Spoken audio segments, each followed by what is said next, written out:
ஹரே ராம ராம ராம ஹரே ஹரே, ஹரே கிருஷ்ண கிருஷ்ண கிருஷ்ண ஹரே ஹரே.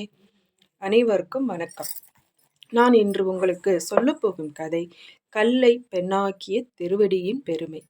வேள்வியை முடித்துவிட்டு விஸ்வாமித்திரர், ராமர், லக்ஷ்மணர் மூவரும் ஒரு காட்டின் வெளியே சென்று கொண்டிருந்தனர். அப்பொழுது ஒரு பெரிய கல் சிலையின் மீது ராமனின் கால் தூசிப்பட்டு, அதாவது அமிழ்தம் பட்டது போல் அந்த கல் ஒரு அழகிய பெண் உருவமாக எழுந்து வணங்கி நின்றாள். இங்கே நாம் கவனிக்க வேண்டியது என்னவென்றால், கம்பன் கால் பட்டதே என்று உரைக்கவில்லை, கால் தூசி பட்டதே என்று உரைத்தான். கழல் துகள் தகுக பண்டை வண்ணமாய் நின்றாள் என்றே உரைத்தான். அதாவது ராமனின் கால் தூசிப்பட்டு அகலிகை பெண்ணாக உருவெடுத்தாள் என்று மட்டும் இல்லாமல், இந்திரன் பார்ப்பதற்கு முன் எவ்வளவு தூய்மையாக இருந்தாலோ அதே அளவு தூய்மையுடனும் ஒளியுடனும் எழுந்து நின்றாள் என்று பொருள்பட்டது. இவள் எழுந்து நின்றவுடன் ராமன் ஒன்றும் புரியவில்லை. அன்னையே, இது என்ன ஆச்சரியம், இது என்ன அதிசயம்! உலகத்தில் இப்படியெல்லாம் இருக்கின்றனவா? இப்படியெல்லாம் நடக்கின்றனவா? இங்கு என்ன நடக்கிறது என்று முனிவரிடம் கேட்டார். முனிவரும் கூறத் தொடங்கினார். பிரம்மதேவனின் மகளாகிய அகலிகையின் மீது காதல் கொண்டு கௌதமரும் இந்திரனும் போட்டி போட்டனர். அதை அறிந்த பிரம்மதேவர் இருவருக்கும் ஒரு போட்டி வைத்து அதிலே வெற்றி பெற்ற கௌதம முனிவருக்கு தன் மகளை திருமணம் முடித்து வைத்தார். இருந்தும் இந்திரனால் அதை ஏற்றுக்கொள்ள முடியவில்லை. என்றாவது ஒரு நாள் எப்படியாவது அகலியை அடர்ந்தே தீர வேண்டும் என்ற எண்ணத்தில் திட்டம் தீட்டி, கௌதம முனிவர் இல்லாத நேரத்தில் கௌதம முனிவராக வேடம் அடிந்து அகலிகையுடன் இன்புற்று களிப்புற்று இருந்தான். கௌதமர் முனிவர் அல்லவா?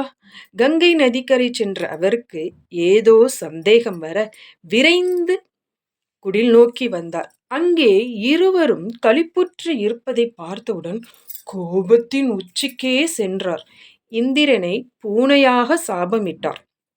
அகலியை மாற்றான் ஒருவன் உன்னை தீண்டும் போது நீ எந்த உணர்ச்சியும் இல்லாமல் கல்லாக இருந்திருக்க வேண்டும். நீ கல்லாக இல்லாமல் போனதனால் கல்லாக கிடப்பாயாக என்று சாபமிட்டார். தன் தவறை உணர்ந்து சாப விமோசனம் கேட்ட அகலிகைக்கு ராமனின் திருவடிப்பட்டு நீ சாப விமோசனம் பெறுவாய் என்று உரைத்ததுதான் இப்பொழுது நடந்திருக்கிறது என்று விஸ்வாமித்திரர் கூறினார்.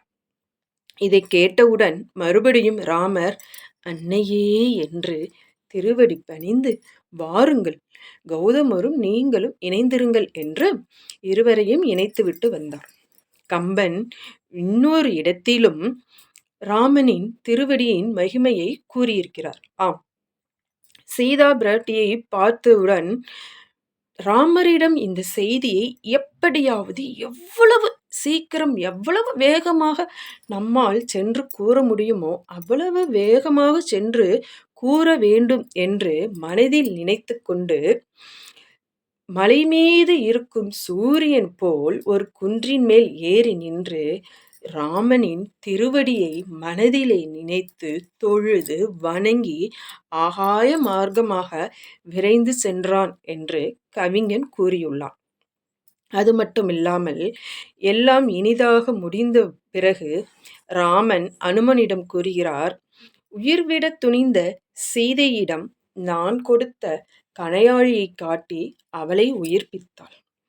சீதையின் நிலைமை என்னவென்று அறியாமல் உயிர்விட துணிந்த என்னிடம் சீதை காட்டிய சூடாமணியை காட்டி என் உயிரையும் காத்தாய்.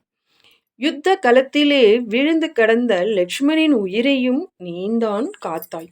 இப்படி அனைவரும் உயிரையும் காத்த நீ என் தோள்களை ஆற தழுவிக்கொள் என்று ராமன் கூறினான். ஆனால் ஆனால் அனுமனோ ராமனின் திருவடியின் மகிமை தெரிந்தனாலேயோ என்னமோ திருவடியை பற்றிக்கொன்று எனக்கு இது ஒன்றே போதும் என்று அருள் பாலித்தார்.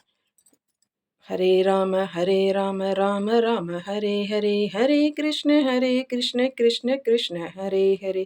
நன்றி, வணக்கம்.